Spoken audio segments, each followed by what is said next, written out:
Olá, graça e paz, meu irmão, minha irmã. Estamos iniciando a leitura da Bíblia em 365 dias, uma dose de amor com a Palavra de Deus. Hoje, no 35º dia, trago para leitura e compreensão bíblico, comentários bíblicos, os livros de Gênesis, capítulo 45 e capítulo 46, dos versículos 1 a 27, livro de Salmo, capítulo 36, e o livro do apóstolo João, capítulo 18, versículos 19 a 38, parte A. A minha recomendação é que todos tenham em mãos um bloco de anotação, caneta ou lápis. A Bíblia, tão importante quanto a sua leitura diariamente, nos traz refrigério para a alma, sabedoria, nos aproxima de Deus. Todos nós temos a necessidade de estarmos em comunhão com Deus diariamente, e este é o momento. Comunhão através da leitura da Bíblia, no estudo bíblico, ouvir um devocional e orar. Junto comigo, prezo que você fale essas palavras proféticas para o dia de hoje. Senhor, revele a compreensão de sua palavra. Senhor, me dê compreensão da palavra. Estamos vivendo tempos difíceis. Cada um quer viver a sua verdade, vender a sua verdade, mas nós buscamos a verdade através das suas palavras, através da Bíblia. Vamos usar todos os recursos que estão disponíveis na sua palavra. Estudar e ler a Bíblia. Em nome de Jesus, que as palavras de hoje toquem os nossos corações para a honra e a glória do seu santo nome. José se dá a conhecer a seus irmãos. Então José, não conseguindo se conter diante de todos os que estavam com ele, gritou: "Saiam todos da minha presença!" E ninguém ficou com ele, quando José se deu a conhecer a seus irmãos. E levantou a voz em choro, de maneira que os egípcios o ouviam e também a casa de Faraó. E disse a seus irmãos: "Eu sou José. Meu pai ainda está vivo?" E seus irmãos não lhe puderam responder, de tão assustados que ficaram diante dele. E José disse aos seus irmãos: "Agora cheguem perto de mim." E eles chegaram. Então ele disse: "Eu sou José, o irmão de vocês, que vocês venderam para o Egito. Agora, pois, não fiquem tristes nem irritados contra vocês mesmos por terem me vendido para cá, porque foi para a preservação da vida que Deus me enviou adiante de vocês. Porque já houve 2 anos de fome na terra, e ainda restam 5 anos em que não haverá lavoura, nem colheita. Deus me enviou adiante de vocês para que fosse conservado para vocês um remanescente na terra, e para que a vida de vocês fosse salva por meio de um grande livramento. Assim não foram vocês que me enviaram para cá, e sim Deus, que fez de mim como que um pai de Faraó e senhor de toda a sua casa, e como governador em toda a terra do Egito.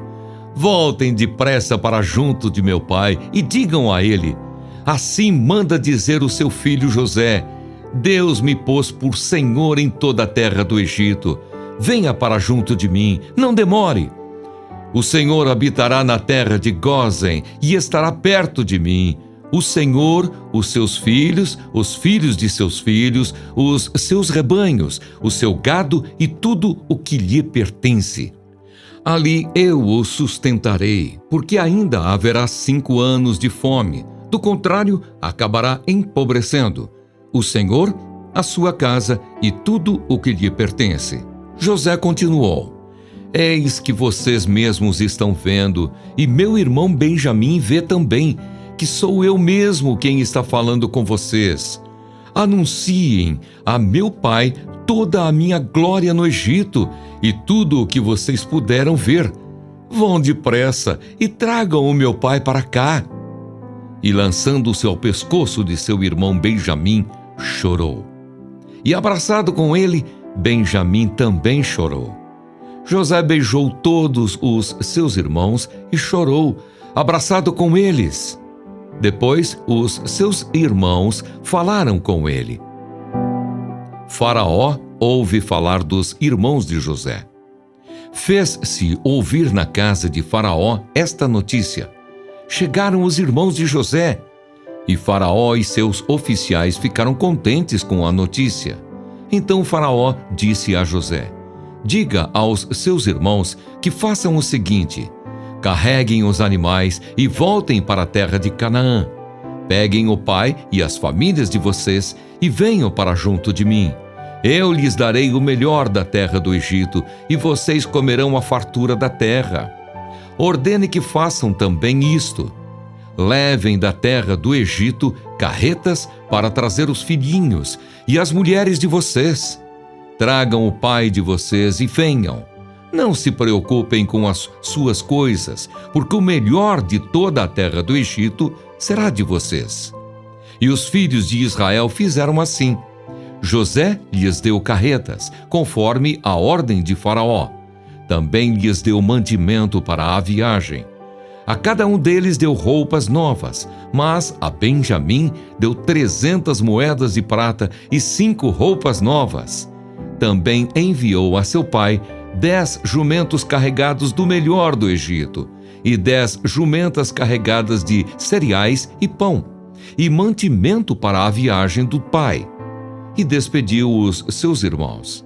Ao partirem, disse-lhes: não briguem pelo caminho. Então partiram do Egito e vieram à terra de Canaã a Jacó, seu pai. E lhe disseram: José ainda vive e é governador de toda a terra do Egito.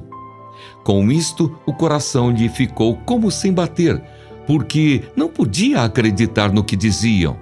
Mas quando eles lhe contaram tudo o que José havia falado, e quando ele viu as carretas que José havia mandado para levá-lo ao Egito, o espírito de Jacó, o pai deles, reviveu. E Israel disse: basta, o meu filho José ainda vive. Irei e o verei antes que eu morra. Amém. Compreendendo o livro de Gênesis, capítulo 45, versículo 1, a sua compreensão. Uma vez que esta era uma reunião oficial, outras autoridades egípcias estavam presentes, mas agora que estava prestes a resolver uma questão familiar de longa data, José queria ficar sozinho com seus irmãos. Seu intérprete e talvez outra autoridade presente entenderiam a conversa deles em hebraico e todos poderiam testemunhar as lágrimas e expressões de amor dos irmãos. Aquele deveria ser, portanto, um momento da privacidade da família. Uma exposição bíblica dos versículos 2 a 15. Uma vez que podia ver as respostas confusas de medo e espanto de seus irmãos, José os encorajou com palavras que vinham de um coração amoroso e cheio de perdão. Sim, eles agiram mal e eram culpados, mas ele lhes disse que não atendessem para os pecados cometidos, e sim para aquilo que Deus havia feito por todos eles. O Senhor anulou a atitude odiosa e as ações cruéis dos irmãos de José e tornou tudo em bem, conforme livro de Gênesis, capítulo 50, versículo 20, que é a versão do Antigo Testamento de Romanos 8, versículo 28. Seus irmãos eram responsáveis pelos sofrimentos de José, mas Deus os usou para cumprir seus propósitos. Compreendendo o versículo 15, e só depois os seus irmãos conseguiram conversar com ele. É uma frase simples que diz muita coisa sobre o que não está registrado. Quando José era adolescente em sua casa, seus irmãos o odiavam tanto que não conseguiam falar com ele. Capítulo 37, versículo 4. Mas agora que eles estavam reconciliados e perdoados, a comunicação se faz possível. Temos todas as razões para crer que eles se desculparam pela forma como o trataram e, sem dúvida, colocaram José a par das notícias da família. especialmente sobre seu pai. A reconciliação de irmãos e irmãs afastados deveria levar a uma comunhão restaurada e uma alegre comunhão. Referência a 2 Coríntios, capítulo 2, versículos 1 a 11. Compreendendo o versículo 24, conhecendo a natureza humana em geral e seus irmãos em particular, José lhes deu uma advertência final. Não briguem pelo caminho. Durante o primeiro encontro deles com José, Rubem já havia usado o equivalente hebraico para a expressão "eu bem que avisei você". Capítulo 42, versículos 21 a 22. E José não queria que isso acontecesse novamente. O problema foi resolvido de uma vez por todas e não havia necessidade de discuti-lo, tentar acusar alguém ou avaliar a culpa. Como é bom e agradável quando os irmãos convivem em união. Salmos 133, versículo 1. Compreendendo o versículo 26, o coração de Jacó quase parou. Não podia acreditar neles, literalmente significa que seu coração gelou ou ficou anestesiado. Ele quase teve um infarto. A notícia era muito boa para ser verdade, mas ele não podia ignorar a presença das carruagens que José havia enviado e os animais extras para carregar as cargas.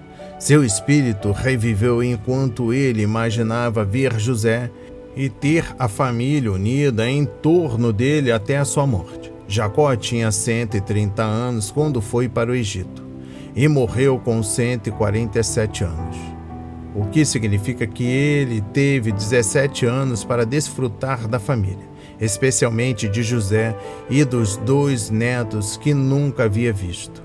O Deus soberano prevaleceu sobre as intrigas de pecadores e cumpriu sua vontade para Jacó, José e seus irmãos. Nos 4 séculos seguintes, os judeus estariam no Egito, primeiro como convidados de honra e depois como escravos do sofrimento, mas por meio de tudo isso, Deus iria moldá-los para que fossem a nação que precisavam ser a fim de cumprir o papel que Ele lhes havia reservado na história. Compreendendo o capítulo 46 dos versículos 1 a 27. Exposição bíblica dos versículos 1 a 4. Jacó e sua família deixaram Hebrom e viajaram mais ou menos uma semana até chegarem à cidade de Berseba, localizada no extremo sul de Canaã.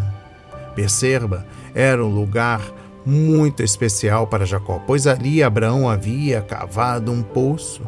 Referência a Gênesis 21, versículo 30. E tinha vivido depois de oferecer Isaque no monte Moriá. Isaque, por sua vez, também viveu em Berseba, e foi daquela região que Jacó saiu para a casa de Labão, a fim de encontrar uma esposa em Berseba.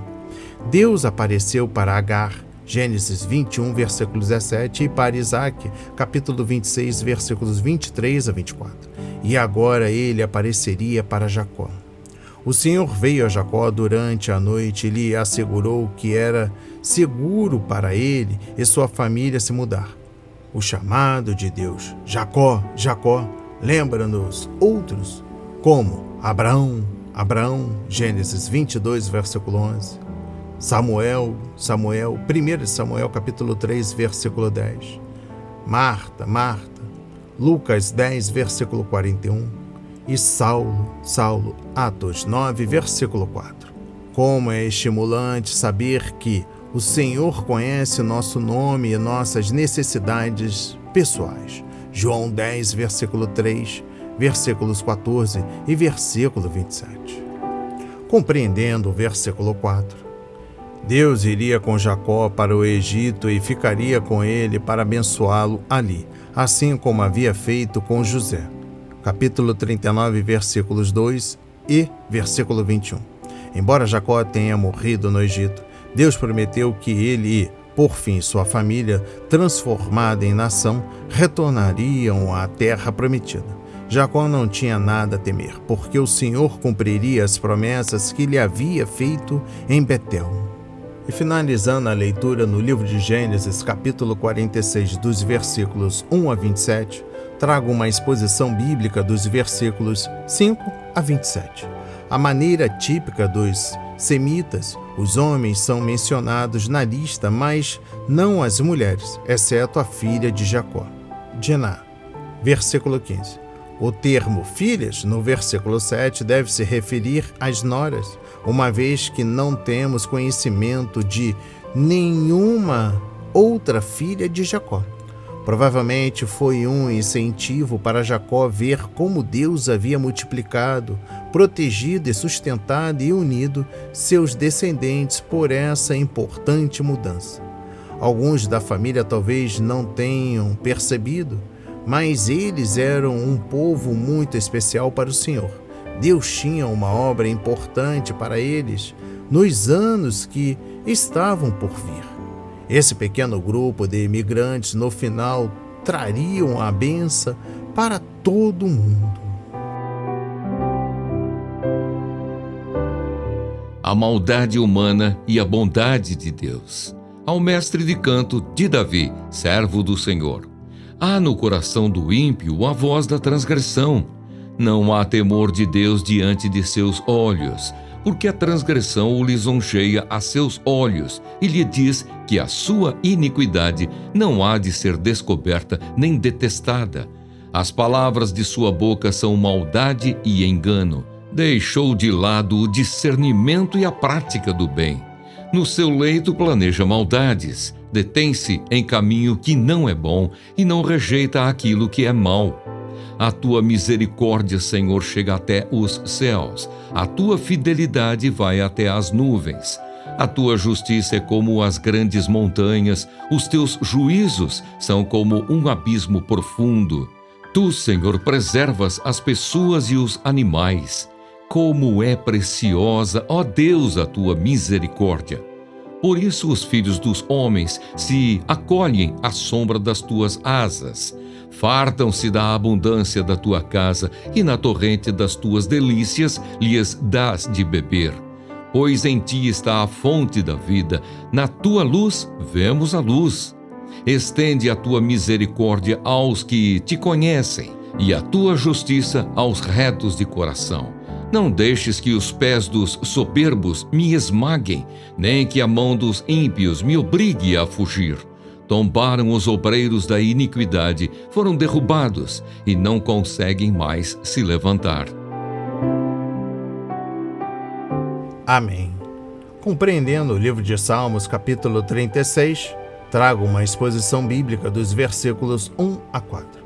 O pecado nos engana. Romanos 7, versículo 11. E corteja. Salmos 10, versículo 3 e Deuteronômio 29, versículo 19. Dando-nos a falsa certeza de que nossa rebelião ficará impune. Gênesis 3, versículos 1 a 5. Ouça seu coração. O mundo nos diz, os ímpios não levam em conta, porém, de que o coração é mais enganoso que qualquer outra coisa e sua doença é incurável. Quem é capaz de compreendê-lo? Jeremias 17, versículo 9. Compreendendo o versículo 1, a arrogância autoconfiante do pecador traz consequências trágicas, a começar pela ausência do temor de Deus. Esta não é a palavra que designa aquele respeito reverencial por Deus que todos os cristãos deveriam cultivar, mas sim o termo que significa o medo de Deus e de seu juízo. Compreendendo e uma exposição bíblica dos versículos 3 e 4. Quando os ímpios perdem o temor de Deus, começam a perder tudo o que é importante para o bom caráter e a conduta. De um coração iníquo vêm palavras e feitos pecaminosos.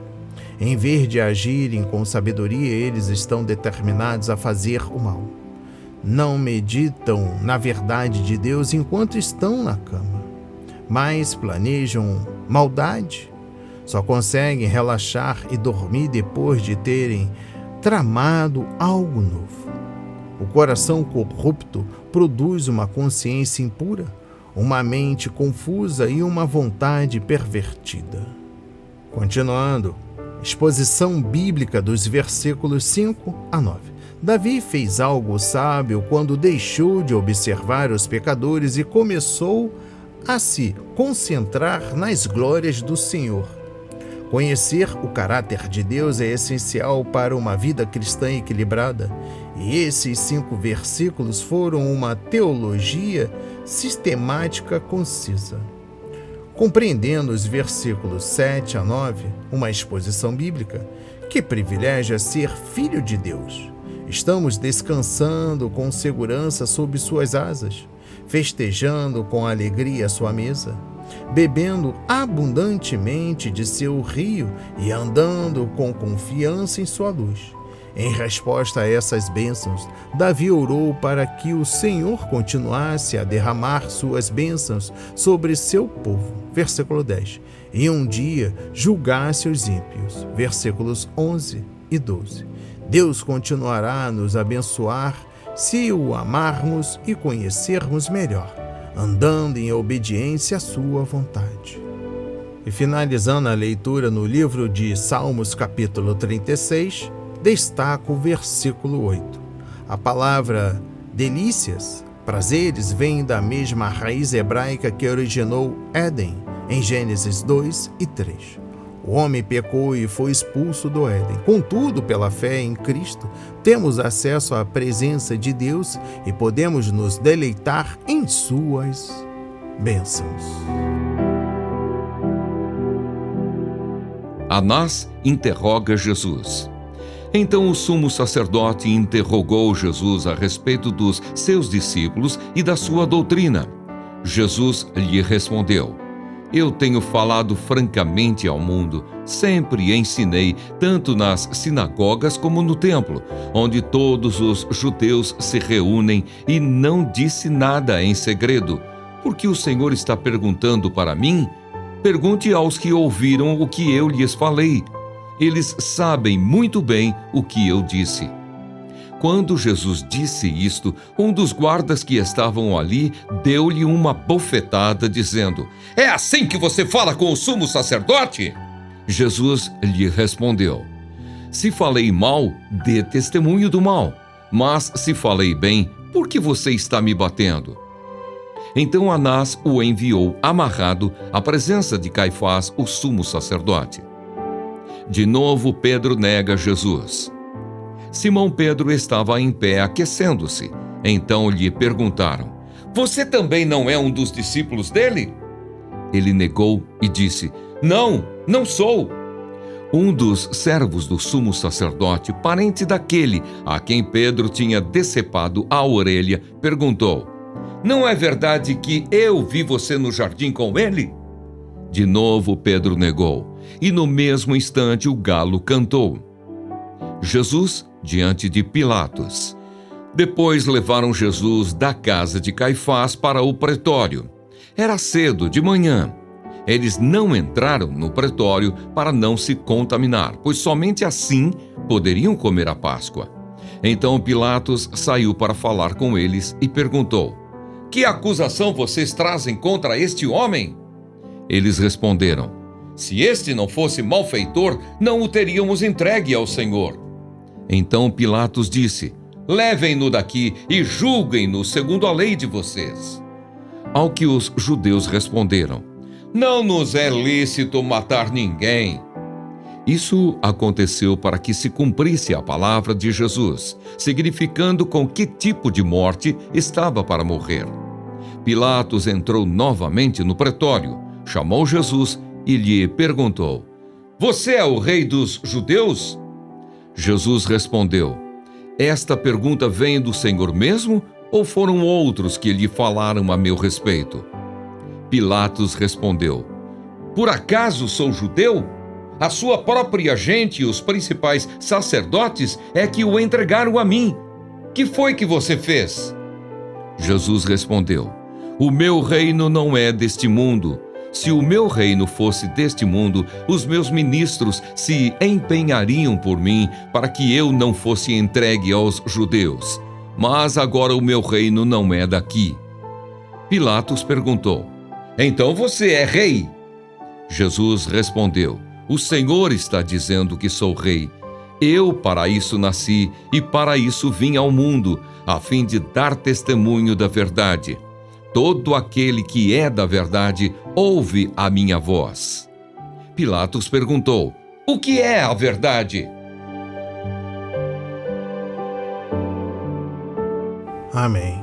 Compreendendo o livro do apóstolo João, capítulo 18, versículos 19 a 38a. Preste atenção.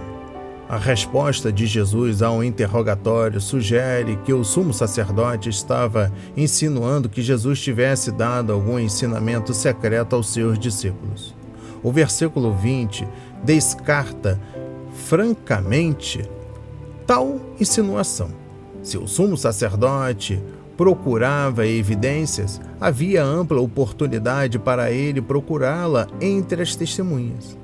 Esse teria sido o procedimento normal em um julgamento realizado corretamente. Na verdade, as testemunhas de defesa deveriam ter sido ouvidas primeiro. Pode ser que Anás não tenha considerado seu interrogatório oficial e, portanto, não precisasse cumprir os procedimentos legais.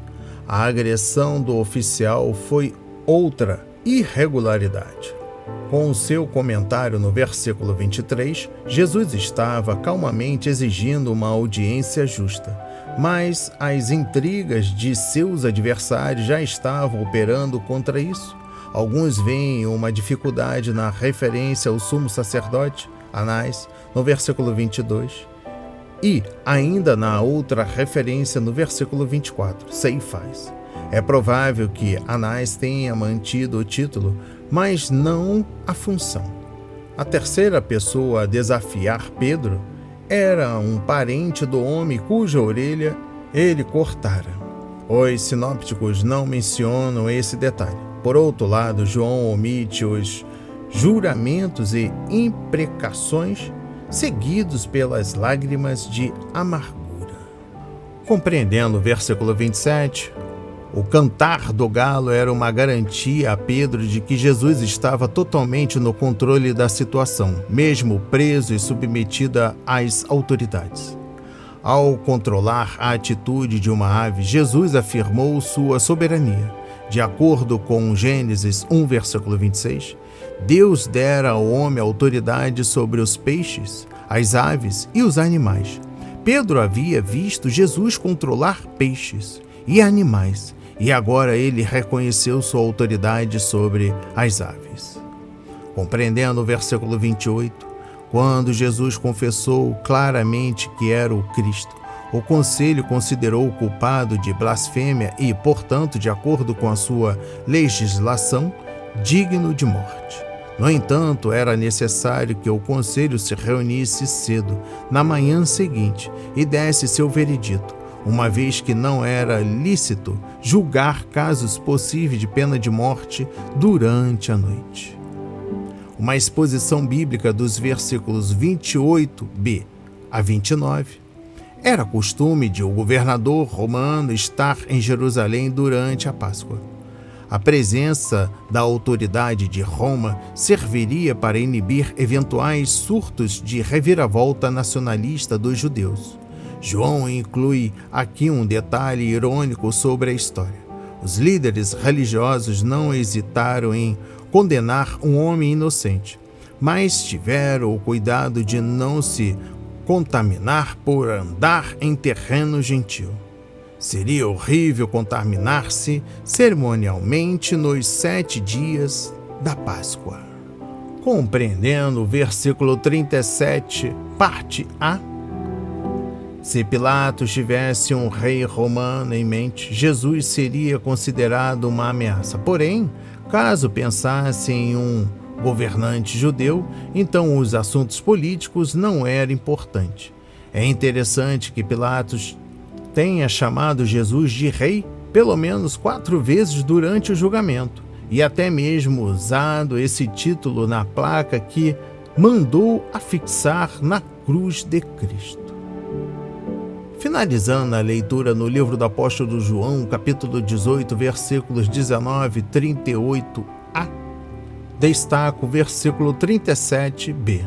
Jesus falou a Pilatos não apenas sobre sua origem, mas também explicou o seu ministério, dar testemunho da verdade. Seu reino era da verdade, e ele ganhava pessoas para sua causa, não pela força, mas por convicção e persuasão pessoais. Ele falara a verdade da palavra de Deus e todos os que eram de seu povo iriam responder ao seu chamado.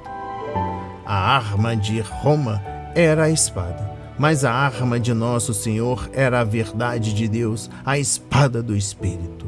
Efésios 6, versículo 17. Recebam essas palavras na autoridade de Jesus.